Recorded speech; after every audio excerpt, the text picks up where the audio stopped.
Hey guys, Tony here. So, back again for the second installment of my record collection. So, I'd like to thank everybody for the good feedback on number one, Roy Harper's Stormcock. So, for number two, as you could probably tell from the title, I'm going to talk about a record I have, which is probably one of the best records of the 80s, and probably one that's still sort of underappreciated. Um, and of course, the Meat Puppets, with Meat Puppets 2. So their second album, obviously. So, the Meat Puppets, a really interesting group, came out of the hardcore punk scene of the 80s. And I would venture to say that most people probably know the Meat Puppets through their performance with Nirvana. Nirvana's Unplugged, MTV Unplugged performance, where the two brothers, Kurt and Chris Kirkwood, came out and played 3 tracks with Nirvana from this album. Lake of Fire, Plateau, and Oh Me. Those are probably the 3 Meat Puppets songs that everybody knows. Only Kurt Cobain sang them in that performance, and that gave them a lot of exposure. This was '94, and way more exposure than they were used to. And shortly after, they put out an album, or right around that same time, they put out an album, Too High to Die, and they actually had a small hit, the song Backwater, which I remember well from that time. But anyway, in '94, so they were around a lot longer, and dare I say they made their best music about 10 years prior with this, released in 1984. Again, these guys came out of the hardcore punk scene. They formed around 1980 and came out with their first album, signed to SST Records, which of course is the hardcore label, Black Flag's label. And their first album was very much a hardcore punk record, very noisy. But like a lot of the hardcore bands, they didn't stay in that spot for very long. I think I read somewhere that they quickly got bored of it. Much like bands like Husker Du and The Replacements and even Black Flag, just about all those bands sort of changed directions pretty quick. But what's funny about the Meat Puppets is that they really drastically took a left turn and started incorporating country music elements. And I guess that's sort of where they get the name cowpunk from. Other bands sort of had that too. But yeah, they really started incorporating sort of a folky country influence, still mixed with a bit of punk rock, but also a psychedelic element. So a lot of fuzzy psych guitars going on this record. And it works beautifully, I must say. This album is fantastic. Again, on SST, released 1984. Part of me, it's got to be true that part of their motivation for doing this had to have been to get a rise out of the fans.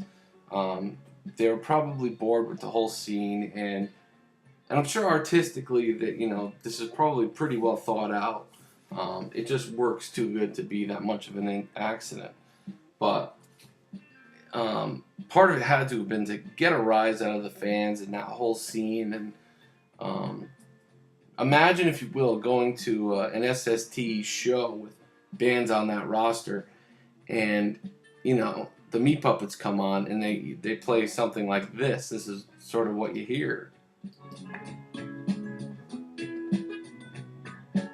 Now, not all the tracks sound like this. This is an instrumental. I think there's like 3 or 4 instrumentals on here. So, the album itself, again, it's one of the most perfect albums there is. It's very consistent. It just flows. It works so well. The opening track, Split Myself in Two, great song. Still very fast, sort of punky, but not really hardcore punk. And it has this guitar halfway through, maybe 3/4 of the way through, and it's like this feedback. It's just this soaring sort of feedback sound. It's awesome. It's like psychedelic in a way. I love it. But that's a great track. Magic Toy Missing, an instrumental. We're Here, which is a great track. Plateau, which is one of the songs played with Nirvana. And I must say, too, the 3 tracks, Oh Me, Plateau, and Lake of Fire, are 3 of the best tracks. But every song on here is good. I'm a Mindless Idiot, another instrumental, also very good. Lost.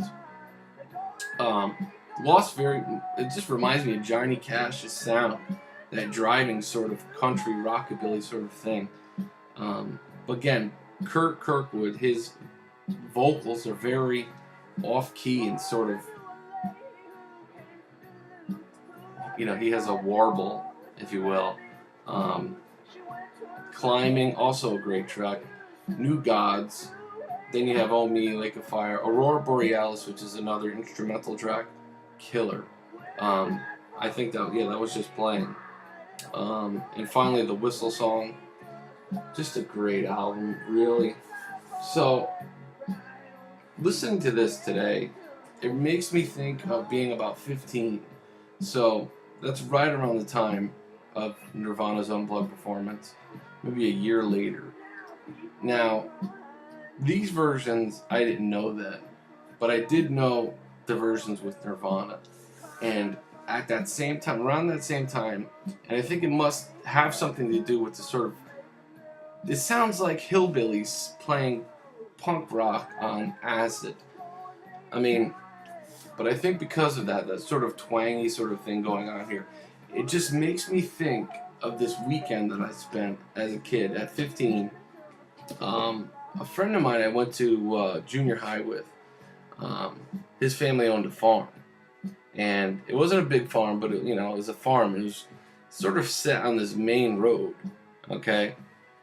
So me and 2 other buddies spent the weekend at this other friend's farm. And it was one of the weirdest, most ragged weekends I ever had, but at the same time, looking back, it was a great weekend. We slept in a barn on picnic tables and sleeping bags and partied the whole weekend. And it was right at that age, too, where, we'd get fucked up, and all you needed was a little bit of, little of this, little of that, and it worked its magic perfectly. And what comes to mind, too, are 2 incidences. I think it might have been the same night, but my friend who owned the farm, they had cows, and he proceeded to put on a glove, a long glove that went down his arm, and he stuck his arm inside of one of the cow's vaginas. I mean, his arm, up to about here. And then he pulled his arm out, took the glove off, which was then covered with this sort of, I remember it as this greenish gray goop on the glove, and proceeded to chase us around the barn, trying to slap us with the glove and that sort of stuff. And I think after that we decided to go for a swim in a literal swimming hole. I mean, this looked like a pond from like a beaver dam, this little pond. And so we decided it would be a good idea to go swimming, and we're walking down the street, and I realized that all of us are pretty much wearing boxer shorts and boots, tromping down this main road with cars going by in the middle of the night. But anyway, that sort of craziness, I mean, kid stuff, it just makes me think of that. And those songs I knew those 3 songs in Plateau. I mean, it just makes me think of that. We weren't listening to those songs during that weekend, but I think you catch my drift. Classic album. Dare I say, again, a must-have. Do check out the Meat Puppets. The album that came after this, Up on the Sun, is also fantastic. 2 great albums they put out. So, guys, check this out. My copy, I should talk about my copy a little bit, is an original. I've confirmed that it is an original in absolutely pristine condition. I probably paid between $15 to $20 for this on eBay. On SST as the original inner sleeve. and it has in the dead wax, it says on one side, from the lap of the gods, and in the hands of SST on the other side. But yeah, beautiful copy. So glad to have it. And maybe I'll make another video down the line for Up on the Sun. But for now, this album is killer.